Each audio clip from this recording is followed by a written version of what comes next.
Que a graça e a paz de nosso Senhor Jesus esteja em sua vida.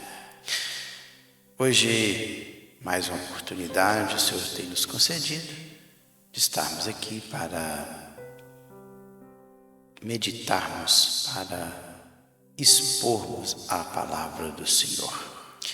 Eu estou expondo o Evangelho segundo escreveu João. Estou no capítulo 16, quando Jesus vai falar sobre o envio do Consolador, o Espírito Santo.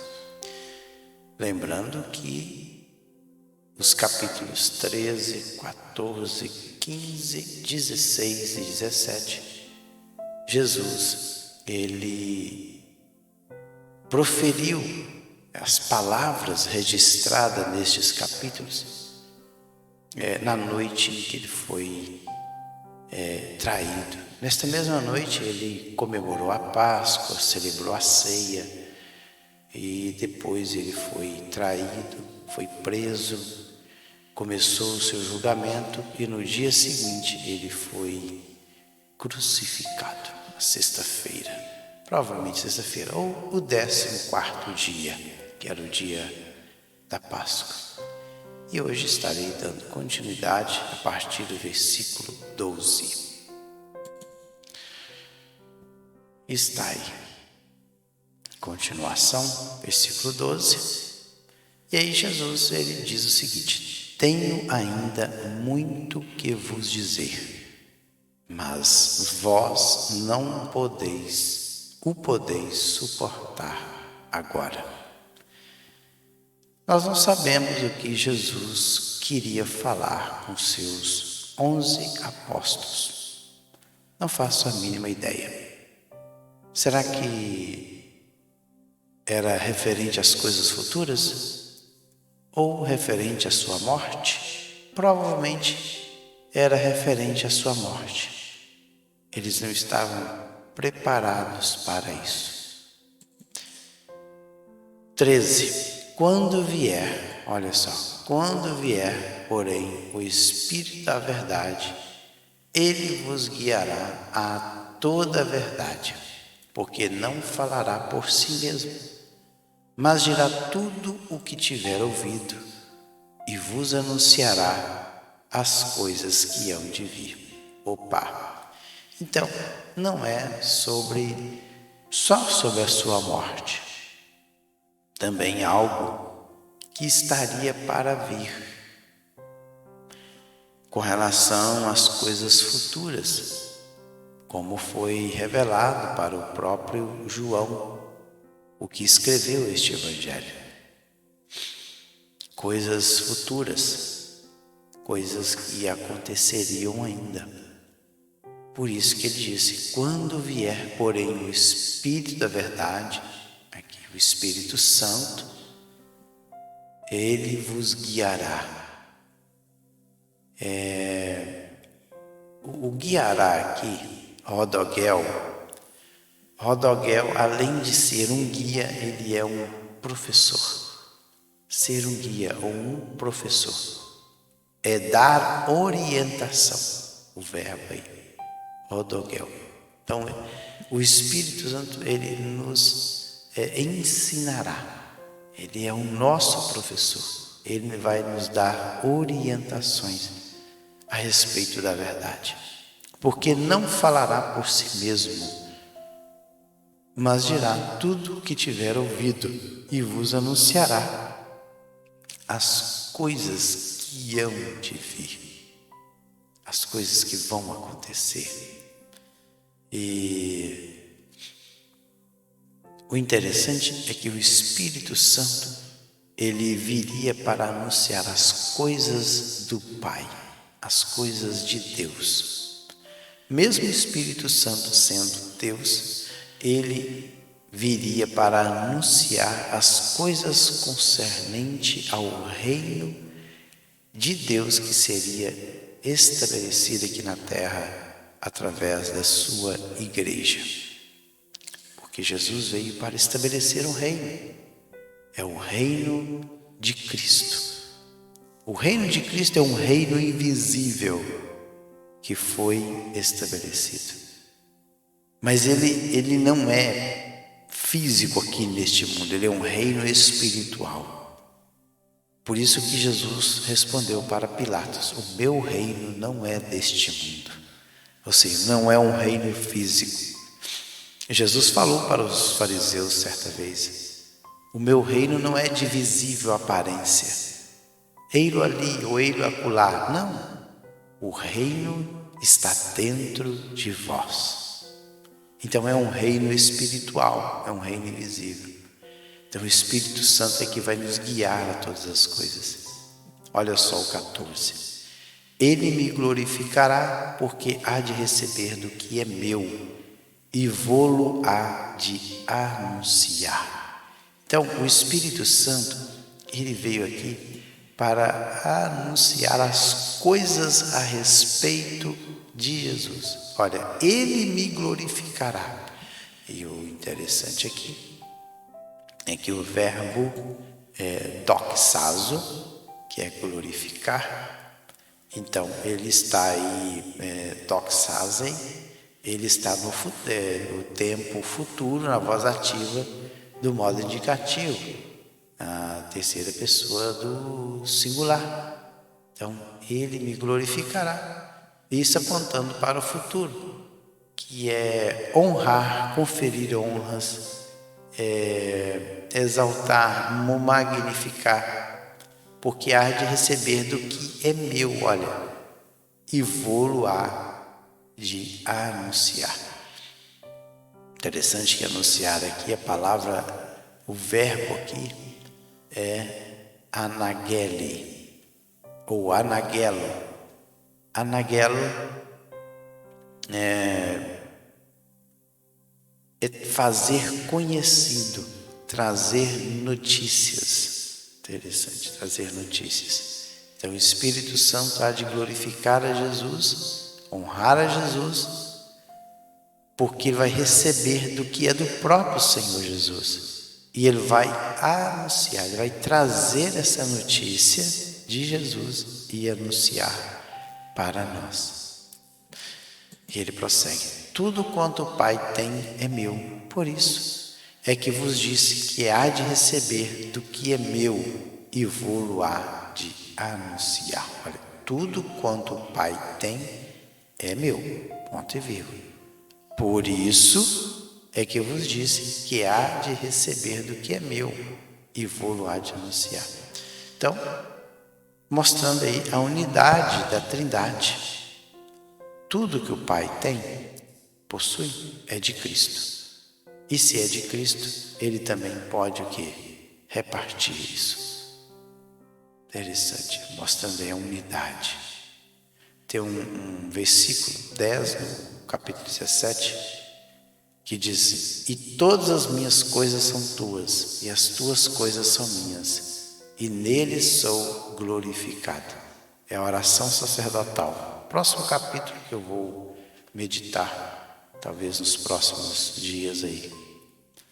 Então ele fala: todas as coisas são, e todas as coisas são tuas, e as tuas coisas são minhas. Ou seja, mostrando a unidade entre Pai e Filho, entre Deus. Um pouco e não mais me vereis, outra vez um pouco e ver-me-eis. Isso aqui deu um nó na cabeça dos discípulos. Um pouco e não mais me vereis, outra vez um pouco e ver-me-eis. O que Jesus está querendo dizer com isso aqui?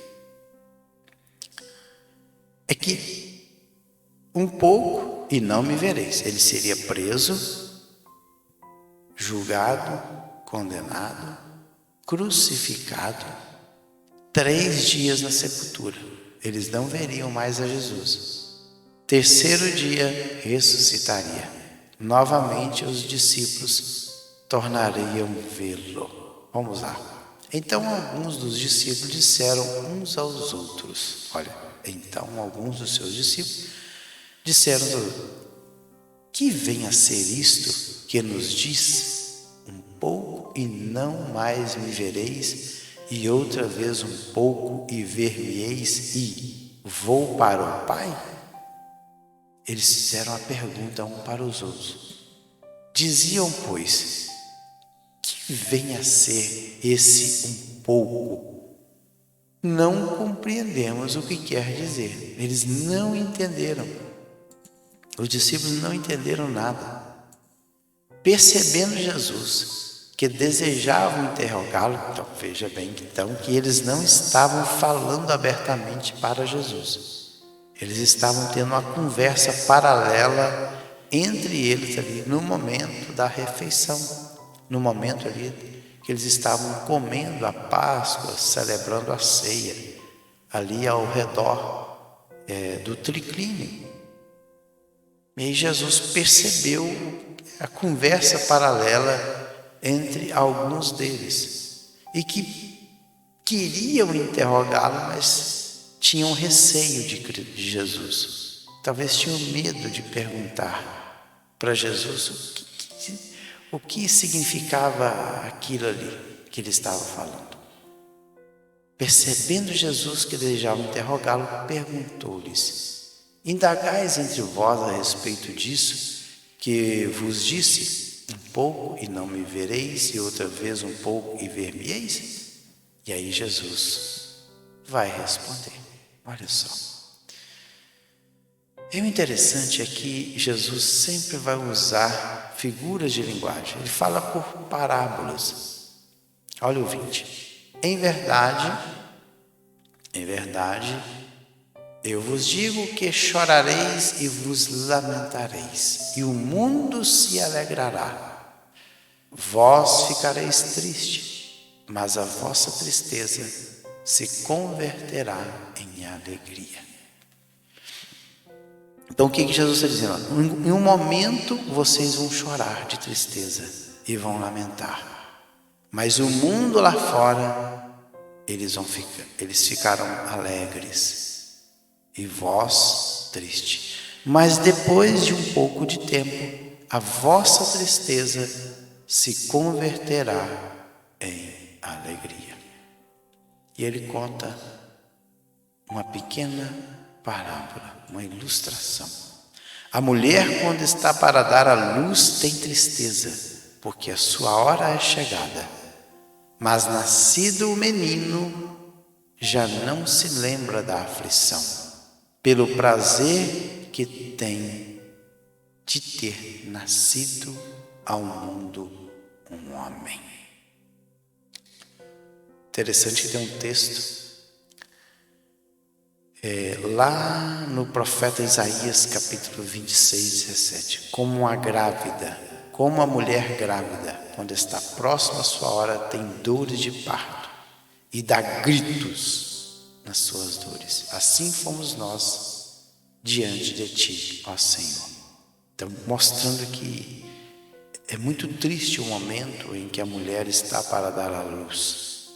Ela sente tristeza, dor, angústia, porque aquele momento é chegado. Mas depois que nasce a criança, ela esquece de toda a dor que ela passou. Por quê? Porque ela sente feliz de ter trazido ao mundo mais um ser.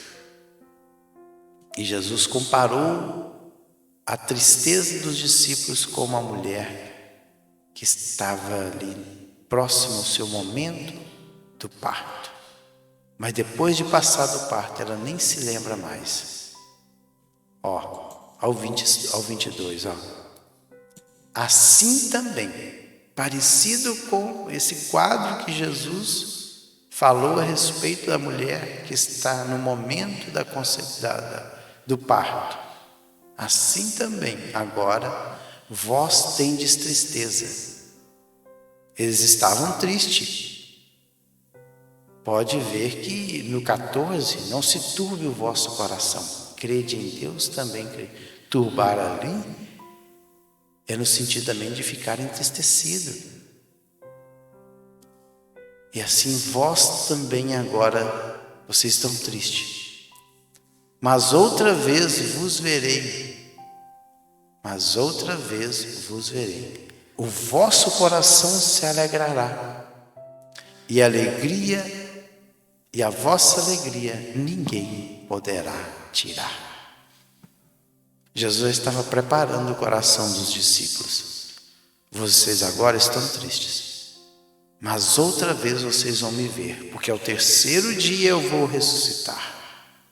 E quando eu ressuscitar, ele não falou isso abertamente. Vocês vão se alegrar, vocês vão se alegrar. E essa alegria será para sempre, porque ninguém mais poderá tirar esta alegria, porque eu estarei glorificado. Lá no capítulo 20 desse mesmo evangelho, diz o seguinte, capítulo 20, versículo 20. E dizendo isso, mostrou-lhe as suas mãos e o lado, depois de ressuscitado, de sorte que os discípulos se alegraram, vendo o Senhor. Cumpriu aí. Naquele dia, nada me perguntareis. Em verdade vos digo, se pedirdes alguma coisa ao Pai, eu vou-la concederá em meu nome. Então, naquele dia, qual o dia? O dia em que ele tiver ressuscitado. Até agora, nada tendes pedido em meu nome. Pedi e recebereis, para que a vossa alegria seja completa.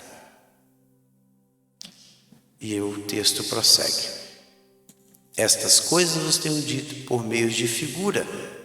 Vem a hora em que não vos falarei por meio de comparações, mas vos falarei claramente a respeito do Pai.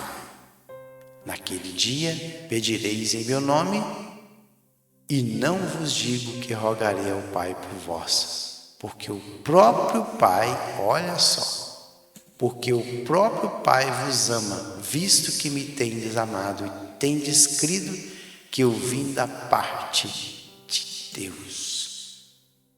Então chegou um momento em que os discípulos, eles não mais precisaria de ficar ouvindo parábolas, mas o próprio Espírito Santo falaria dentro deles, em voz audível, e esclareceria todas as coisas. E tudo que eles pedirem, eles seriam atendidos. Claro que pedir tudo aqui não é todas as coisas genericamente, não. O pedir aquilo a ser atendido é quando a nossa vontade, aquilo que nós estamos pedindo, esteja alinhado com a vontade de Deus. As nossas petições, elas têm que estarem de acordo com a vontade de Deus, para que elas sejam atendidas. As nossas petições jamais serão atendidas se forem para o nosso próprio deleite pessoal. Agora, quando nós pedimos com sinceridade e este pedido esteja de acordo com a vontade de Deus, a esse pedido será atendido. Porque naquele dia pedireis em meu nome, e não vos digo que rogarei ao Pai por vós, porque não necessitará mais dessa mediação de homem para Deus, porque Jesus, ele veio na terra como homem e ele estava intercedendo, porque agora, após a morte, Jesus retornaria para o Pai e ele estaria juntamente com o Pai. Por isso que ele coloca, porque o próprio Pai vos ama, visto que me tendes amado e tendes crido que eu vim da parte de Deus. Vindo o Pai, olha aí, 28, vindo o Pai e entrei no mundo, todavia deixo o mundo e vou para o Pai. Então ele estava terminando a sua missão, ele veio da parte do Pai, de Deus, e entrou no mundo.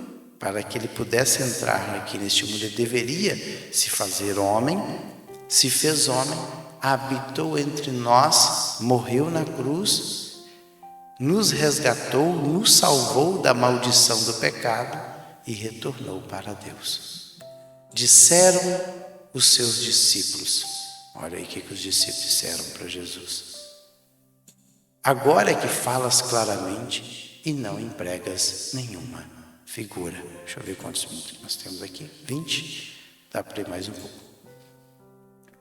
Agora vemos que sabe todas as coisas e não precisa de que alguém te pergunte. Por isso cremos que de fato vieste de Deus. Então, nesse exato momento, Jesus não estava mais empregando figuras de linguagem, ele estava falando abertamente para os seus discípulos. Então agora como tu falas abertamente, nós cremos em ti. Respondeu Jesus: credes agora? Credes agora? E ele fala: eis que vem a hora, e já é chegada, em que sereis dispersos, cada um para a sua casa. Me deixareis só. Contudo, não estou só, porque o Pai está comigo.